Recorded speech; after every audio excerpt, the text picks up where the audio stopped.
Hi, in today's video, I will walk you through the history of the Gilgit-Baltistan area and we will take a look at the recent developments taking place there. Gilgit-Baltistan is part of the Greater Kashmir region, which is the subject of a long-running conflict between India and Pakistan. It shares borders with Pakistan-occupied Kashmir to the south, together with which it is referred to by the United Nations and other international organizations as Pakistan-administered Kashmir. To its west is the province of Khyber Pakhtunkhwa. To the north is the Wakhan corridor of Afghanistan. To the east and northeast is the Xinjiang region of China. And to the southeast are the Indian administered union territories of Jammu and Kashmir and Ladakh. Three of the world's longest glaciers outside the polar regions are found in Gilgit-Baltistan, namely the Biafo, the Baltoro and the Batura, which make it important for Pakistan from a tourism perspective. Note that there are actually three divisions here. It is not just Gilgit and Baltistan, but Gilgit-Baltistan and Diamir. The population of Gilgit-Baltistan is entirely Muslim.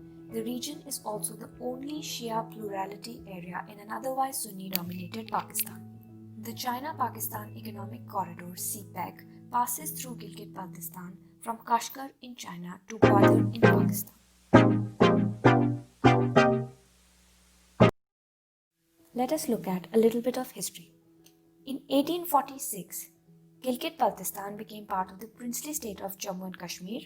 But note this, the population in Gilgit perceived itself to be ethnically different from Kashmiris and disliked being ruled by the Kashmir state.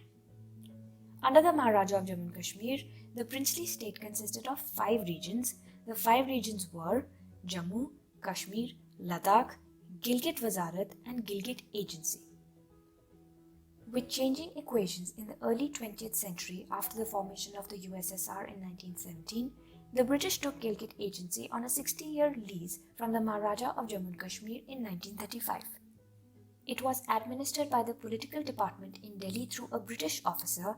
The region's security was the responsibility of a military force called the Gilgit Scouts, which was officered by the British.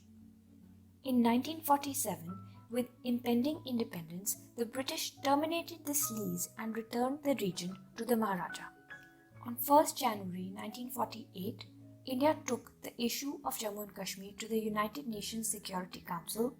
In April 1948, the Council passed a resolution calling for Pakistan to withdraw from all of Jammu and Kashmir and India to reduce its forces to the minimum level, following which a plebiscite would be held to ascertain the people's wishes.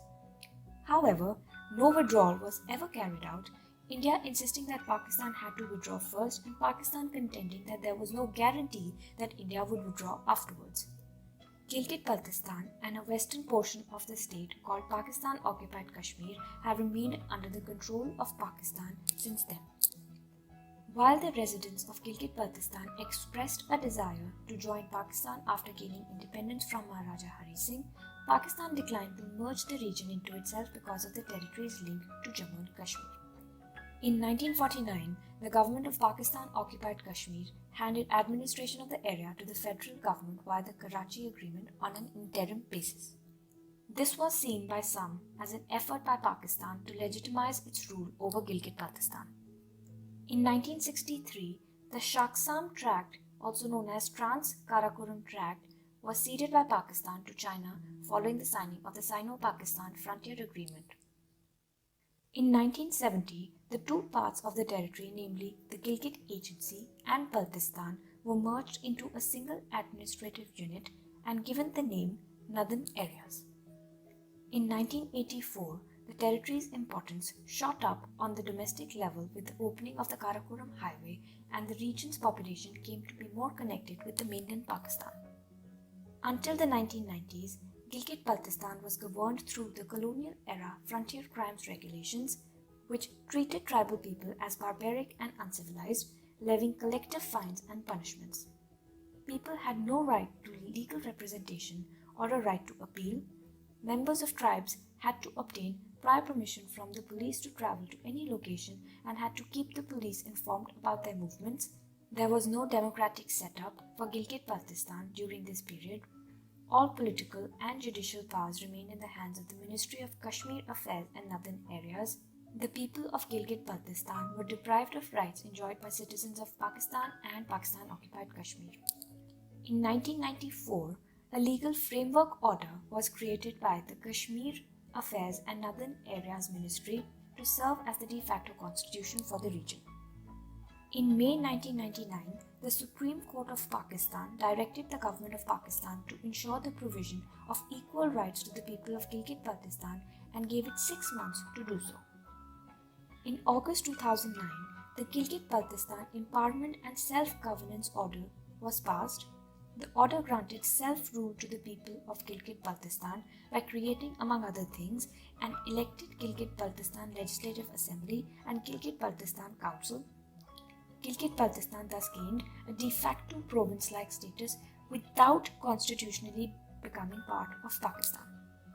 From here on, the area was called Gilgit-Baltistan instead of Northern Areas. The recent move aims to elevate the status of Gilgit-Baltistan and grant it a provisional provincial status.